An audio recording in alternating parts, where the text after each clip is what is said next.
You are born beneath Komodo Island's surface, nestled in a sunbaked nest that resembles a damp oven more than a cradle. Even though you've never seen the world, your instincts take over the instant you crack open that eggshell. You don't weep. You don't hold out. You sprint. This place does not offer a warm welcome. No warmth from parents. No proud Komodo mother on duty. She will probably eat you if she is still around. She sees little distinction between laying meals and laying eggs. Climbing is the only thing you can do. Frantically, in a rage, you rush up the closest tree as if your life were on the line, which it is. Your siblings are also just hatching, so get back down on the jungle floor. I promise you that they won't think twice about biting you. What about the adults? They view you as a free source of protein. Amidst a planet full of ravenous monsters, you are a scaly McNugget. You now receive your first true glimpse of the world while hanging to a branch far above the mayhem. It is also merciless. Tree life, your initial test of survival. Greetings from survivor mode. You spend the following year or so mostly living in the trees. The forest floor, a living minefield of your own kind, is off limits. Imagine being trapped on the 50th level of a building with cannibals swarming the streets below. That's your life. However, you are not powerless. You have excellent survival instincts. Along with your speed and agility, you possess a very underappreciated superpower: concealment. You disappear into the leaves and bark with your molted brown and green scales. You're avoiding dragons, not wizards, while wearing your very own invisibility cloak. Your daily task: easy, remain hidden, look for food, avoid falling. Whatever you can, you scavenge. Geckos, birds, insects, anything stupid enough to approach too closely. Every bite is a tiny triumph. Your daily survival is considerably more significant. You will eventually outgrow the trees, though. Thus, it's time to go down into the actual wilderness, touching ground. A change in the game. You've gotten larger, hungrier and stronger. The stakes are really high, but your first solid ground steps are unsteady, like a toddler beginning to walk. There may be danger in every stir in the bushes. Or your upcoming lunch. Your senses become more acute. Smell, see, and feel. Everything counts. You become the newest stalker in training in the jungle. However, don't count on assistance. Parenting is not something Komodo dragons do. You're alone. Each and every lesson? Discovered the difficult way. You stalk. You fail. Someone is after you.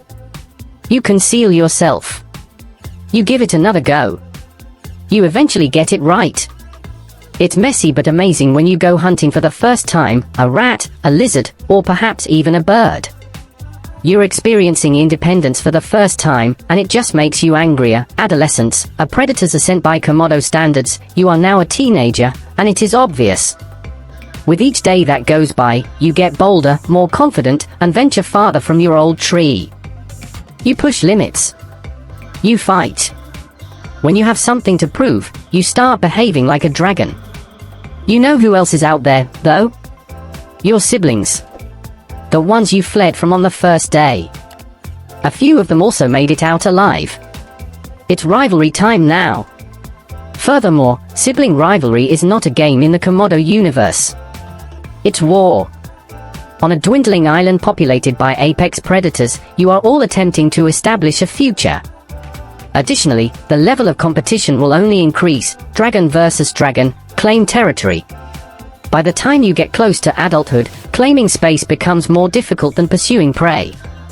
There is a limit to Komodo Island. The prime hunting areas are already occupied. Consider it similar to attempting to rent an apartment in a city where the landlords are vicious 10-foot dragons. Days pass while you search the terrain for an unclaimed area close to water that is teeming with prey and, ideally, devoid of a territorial alpha. If you come upon one, fantastic. If it's already been claimed, prepare to engage in combat. The fights are fierce. Wrestling, biting, and tail slaps. There is only survival and no referees. You can win sometimes. You don't always. Sometimes you just give up and try again the next day. However, if you are fortunate, intelligent, and strong, you will eventually acquire your own kingdom. Your personal jungle patch. At last, you are a Komodo dragon in full. Being an apex predator by yourself. You've succeeded. On one of the most untamed islands on Earth, you are now a top predator. Your daily routine? Hunt once. Consume enough meat for a week. Take a nap in the sun. Do it again. You are the epitome of effectiveness. You can survive for days on a single deer or wild boar. You have incredible jaw strength. Both venom and bacteria are present in your bite. Your ambush strategy? Renowned. You wait for hours without moving, like a fallen log. Then, hit. Accuracy, strength, and perfection. And when does your target get caught? You eat like a king or queen. Mating season, the start of legacy. Around the age of 7 or 10, when you achieve full adulthood, you begin to notice other dragons in a different way. Particularly the women. Mating season is upon us. However, this isn't a romantic custom. The fight is for the right to procreate. You have to demonstrate your superiority. The most powerful. The most intelligent. The one whose genes are worthy of being passed on. There are fights. Men fight. Tails whip. Gnash your teeth. You get to court a woman if you win. You slink away, injured and forgotten, if you lose. But suppose you succeed. The courtship is short. The female will lay her eggs in a remote nest, burying them deep to keep scavengers away, if she agrees. And with that, your legacy starts. Don't stay, though. You're not a father. You're a dragon. The rest will be handled by her. Or not. Chapter end, a declining legend. You've survived life's most deadly moments. By Komodo standards, you are now 15 years old. Most people don't get this far.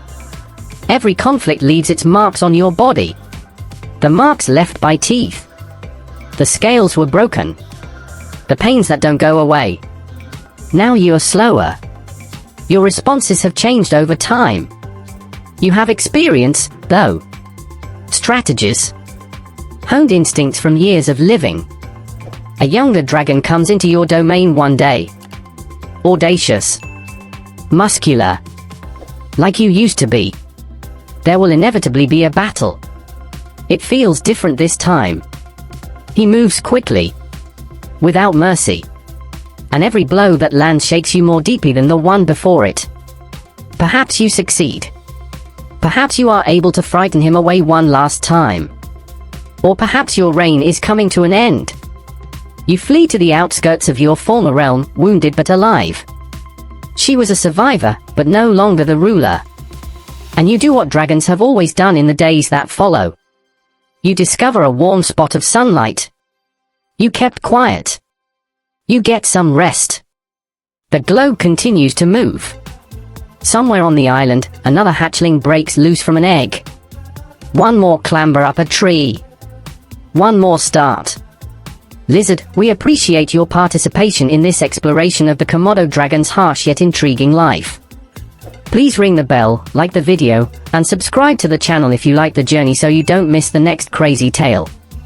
Stay wild, prosper, and live till the next time.